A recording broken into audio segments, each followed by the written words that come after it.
se tuntuu niinku hupaisalta, että käyttää aikaa. Sä oot niin syvällä siinä, että what up, niinku, että miksi musta tuntuu tältä. Ja sitten lopulta se vastaus on se, että niin, sun pitää tarkentaa sitä, mitä sä haluat. Koska sitten sä vasta pystyt, niinku, tiedätkö, luomaan todeksi sitä, mitä sä haluat. It's simple as vittu that. Että ne elämän niinku, jotenkin ne välillä ne lopputulemat ja ne ratkaisut ja jotenkin se, millä sä niin kun pääset jostakin asiasta eteenpäin tai irti, ne on niin yksinkertaisia juttuja, että se huvittaa. Et sit siinä jopa tulee semmoinen olo, että ei se voi olla niin yksinkertaista. Ei se voi olla taas tämä asia se, niin kuin se minkä äärelle mä palaan.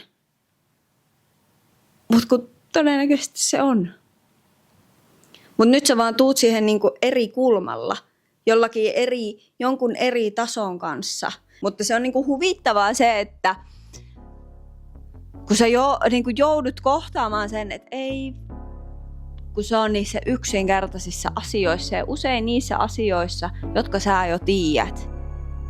Mutta sä lähet niinku jotenkin etsiä sitä vastausta ja syytä ja sen myötä niinku sitä vastausta jostain kauempaa.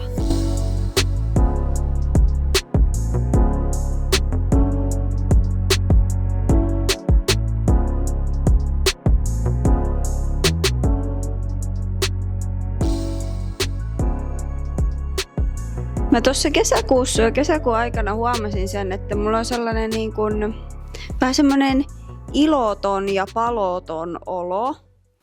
Mä kirjoitin siitä mun oman Instan puolelle silleen, että musta se tuntuu niinku sellaiselta, että reseptorit on silleen niinku hiljaisena tai väärällä taajuudella. Että ne ei niinku silleen reagoi ympäristöön. Mä en niinku reagoinut maailmaan mun ympärillä. Mä olin niinku samalla aloittanut niinku silleen, että mä otan tosissaan sen luomisen tarpeen mun sisällä. Niin sittenhän mä kesäkuun aikana niin kun mä joka päivä niin kun piirsin tai mä valokuvasin tai mä ompelin tai tällä, että mä aloitin tommosia juttuja, mitkä niin kun, mä hain sitä, että meneekö tää tällä synkkaan? Saaks mä niin kun silleen jotenkin sitä innostusta?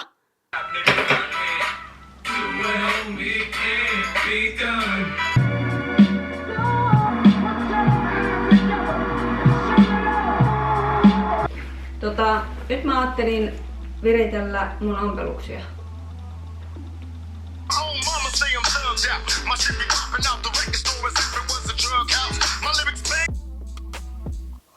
Mä ajattelin kokeilla tällaista. Ja mä etin tuolta Pinterestistä jo sellaista sopivaa valokuvaushaastetta. Tää on nyt jotenkin Impress my teini self. Tässä on mulla nyt projektia. Tämä mukaan lukien. Okei. Niin. Joo. We try this. Let's see what happens. Ja sitten se itse asiassa toi ehkä vaan enemmän näkyväksi sitä, että miten vahvalta se tuntui se yhteyden puute mua ympäröivään maailmaan. Mä oon yrittänyt saada siitä kiinni, että what up, että mikä juttu tää nyt on. Ilman silleen, että mä yritän pakottaa sitä, koska silleen kehossa tapahtuu asioita, sun mielessä tapahtuu asioita ja välillä sä oot sellaisissa välitiloissa ja sieltä ei kannata pakottamalla yrittää pois, koska sillä saattaa olla jotenkin tosi tärkeää opetettavaa sulle.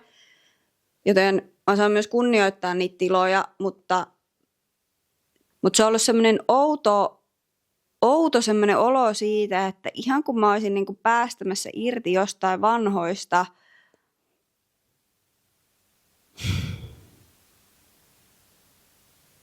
jostakin vanhasta. että niin kuin näkee, nytkin kun mä yritän puhua tästä, niin mä en löydä sille vielä niin kuin sanoja, mutta jostain syystä tämä tuntuu, että tämä on niin sitä samaa kokonaisuutta ja muutosta, mikä mulla on ollut se, minkä takia mä nyt puhun myös tälle kameralle siitä, että löytää sille luomisen tarpeelle uusia paikkoja ländätä, niin tää on jotenkin täysin sitä samaa kuviota. Tuli se, niin se olo, että heti kun mä sukelsin syvemmälle siihen luomiseen ja luomisen tarpeeseen, niin mulla tuli heti vastaan se, että damn, että kun se on niin siellä ihmisyyden ytimessä, että onkohan siinä oikeasti kyse siitä sun näköisen elämän luomisesta ja itsesi ilmaisusta. Ja I think it is, niin kuin at least for me. Että nyt niin kuin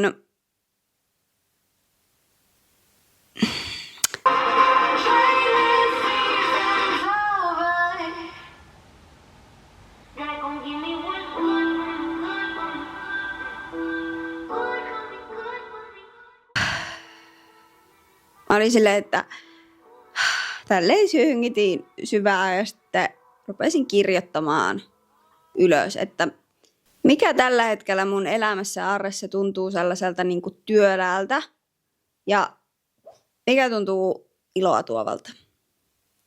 Ja tää on ollut mulle niin kuin pitkään semmoinen, että mikä on mua niin kuin hämmentänyt itteeni silleen, että miten samalla voi olla niin kuin tosi kiitollinen ja onnellinen siitä, että saa elää. Ja samalla kokee sen ihan vitun työläänä. How is that possible? Se on niinku hämmentänyt mua.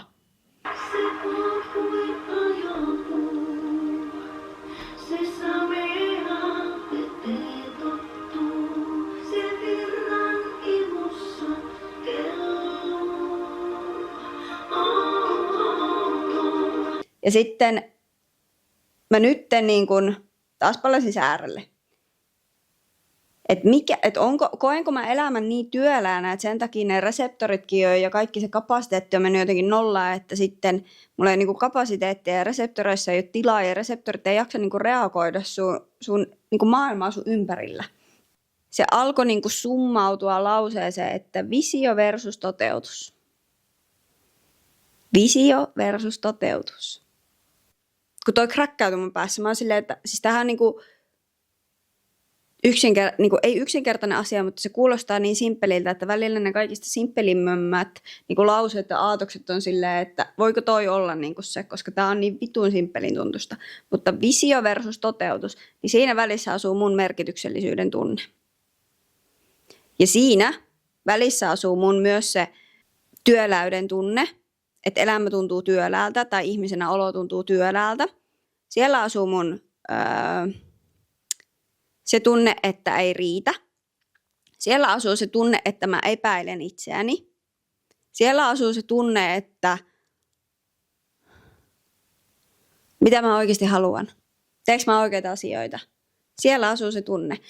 Mutta se vaatii niin kuin sellaista helvetinmoista rehellisyyttä se, että mitä tässä välissä tapahtuu. Ja se vaatii selkeyttä siinä, että mikä se visio on. Ja sit mun pitää vaan saada synkattua nää. Tää toteutus ei tule heti synkkaa, vaan se vaatii tekemistä. Mutta sit kun sä tiedät, että mikä se on se visio, mikä sua ohjaa, niin silloin sun ei tarvii niinku epäillä myöskään ittees. Ja sit tässä tullaan takaisin siihen luomisen tarpeeseen, että mitä mä just niinku itse pohdin siinä niinku aikaisemmassa videossa on se, että tuleekohan se mun luomisen tarve siitä, että mulla on nytten visio ja toteutuksen välillä eri osa-alueilla siis käppiä. Että mä en ole ollut niinku rehellinen siitä, että minkälaista elämää mä oon tullut tänne elämään.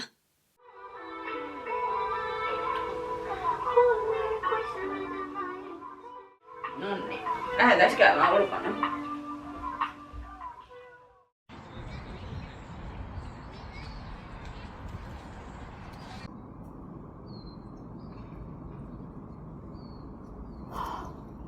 yllättyneet käsi ylös, että siinä tultiin taas siihen lopputulemaan, että sä voit olla iloinen ja onnellinen vaan, jos sä sallit se itsellesi. Et esimerkiksi nyt kun ei ole tosiaan ollut sellainen tilanne, että olisi jotenkin täynnä surua ja surumielisyyttä tai jotain asiaa, mitä pitää käydä läpi ja käsitellä, niin sit mä oon ollut ihan oudossa tilassa siinä, että nyt olisi niinku, nyt ei ole mitään mitä käyttää tekosyynä siihen, että ei voi olla niinku vitun onnellinen. Niin mä oon joutunut käsittelemään sitä asiaa nyt. Että ei ole mitään tekosyytä. Miksi ei voisi olla ihan vitun onnellinen?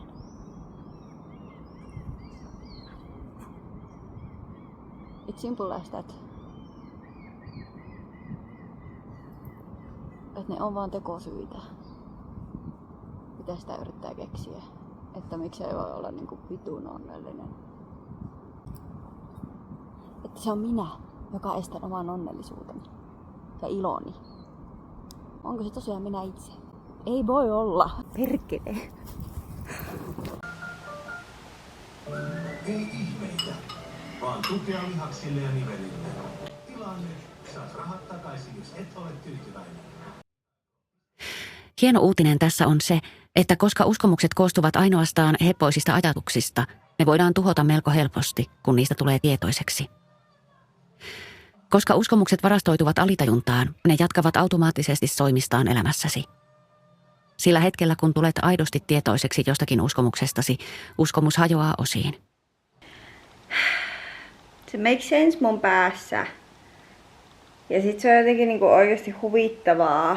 Mä oon nauriskellut sitä nyt pari päivää, mutta se koko ajan niinku vahvistuu mun päässä se, että kun on tuntunut, että on niin silleen iloton ja paloton ja kaiken ton olo. Kaiketon olo. Oi jumalauta, nyt tulee maali.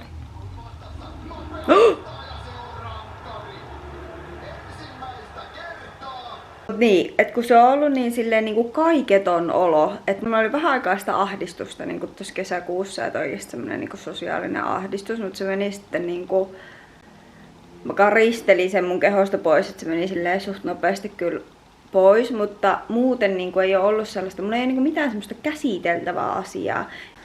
Hydration break, niin puhuu taas tää nyt loppuun. Niin just kun mä oon niinku löytänyt tieni taas niitten elämän yksinkertaisimpien asioiden äärelle, mitkä on niin yksinkertaisia välillä, että ne tuntuu niinku naurettavalta. Ja usein ne on vielä semmosia asioita, mitkä sä jo tiedät niinku aikaisemmasta ja oot kuvitellut, että sä vaikka elätkin niiden mukaisesti. Esimerkiksi mulla se, että mulla on niin jotenkin ytimessä se ajatus siitä ja niinku uskomus ja tieto siitä, että sinä olet se sun elämän niinku, että se sun elämä ei tapahdu ilman sinua. Ne asiat ei tapahdu ilman sinua. Sinä olet siinä se aktiivinen toimija. Niin sitten välillä sä meet niin syvälle siihen sun johonkin sellaiseen ajatukseen tai uskomukseen, että sä unohdat niinku asioita, mitä sä oot jo tiennyt. Ja jotenkin se tajuaminen siitä, että tää kesäkuussa ilmi tullut niinku ilottomuus, niin se ei ole sen takia, että jotkut surut tai negatiiviset ja raskaat energiat tai tunteet olisi vienyt sen kaiken tilan, että sen takia sillä ilolla ei olisi tilaa, vaan nyt ei ole niinku yhtään sellaista. Sillä ilolla olisi niin paljon tilaa, kun se vähän haluaisi ottaa, mutta siellä on sellainen mun tosi syvässä ollut vanha uskomus tullut nyt pintaan, minkä mä oon sanoittanut nyt ekaa kertaa niin monta kertaa, että se kuulostaa jo absurdilta, koska silleen niille uskomuksille käy. Et sit kun sä sanot sitä tarpeeksi monta kertaa, niin se alkaa kuulostaa absurdilta, koska se hajoaa käytännössä se sen voima, koska ne on yleensä vähän absurdeja ne uskomukset. Mulla sanottu sellainen uskomus, että jos mä oon onnellinen, niin mä jään yksin. Jos mä oon onnellinen, niin mä jään yksin. se uskomus on tullut niin kuin nyt pintaan. Nyt sille on ollut sopiva hetki tulla pintaan. Ja nyt on oikea aika sille, että se uskomus niin kuin hajoaa. Mutta kun mä oon käynyt läpi sitä kelaa siitä, että mitä helvettiä, että jos mä jää yksin, jos mä oon onnellinen, niin mä jää yksin. What the fuck? Koska mä silleen niin kuin järjen tasolla tiedän sen, että eihän se tietenkään noin mene. Että jos mä oon onnellinen, niin mä elän niin kuin sellaista elämää kuin mä haluan ja mä teen niitä asioita, mitä mä haluan, mitkä tekee mut onnelliseksi. Niin sehän tuo mun elämään ne ihmiset ja asiat, jotka on linjassa sen onnen kanssa. Siis silleen, niin kuin, että näinhän se toimii. Että ei silloin menetä niitä ihmisiä ja asioita, jotka kuuluu sun elämään. Kun sä oot oikeasti linjassa sen kanssa. Mikä on sulle, sun sisällä se totuus siitä, mikä tekee sulle sun elämästä elämisen arvosta. Kuvausaika päättyi. Niin siinä tulee se, että se kokemus siitä, että toi on niin absurdi aatos ja uskomus mulle, että en mä halua kantaa tota mukana. Niin mä en halua, että tommonen vaikuttaa mun elämään enää. Että toi ei ole totta mulle enää. Niin ne heijastuksethan on edelleen sun elämässä, kunnes sä teet sen uuden kierroksen, tsekkauksen siitä, että mihin se on vaikuttanut aikaisemmin. Mihin kaikkeen tuo uskomus, X-uskomus on vaikuttanut mulla aikaisemmin. Ja kuinka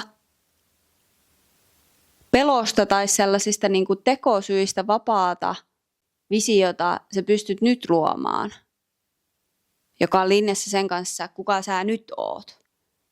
Does that make sense?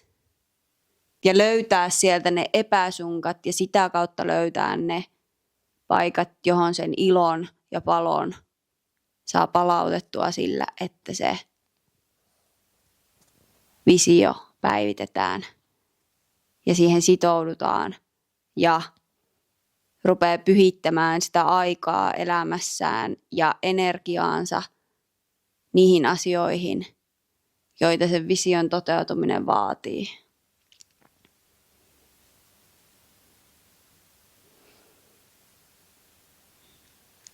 If it matters to your soul. Tämä on se, mikä tuli siellä vuodenvaihteessa Ateenassa. If it matters to your soul, make it a practice. Tämä on vittu täysin sama asia. If it matters to your soul, make it a practice. If it matters to your soul, make it a vision. Olisiko se nytte? If it matters to your soul, tarkenna se visio. Ja sit pyhitä sille sitä aikaa.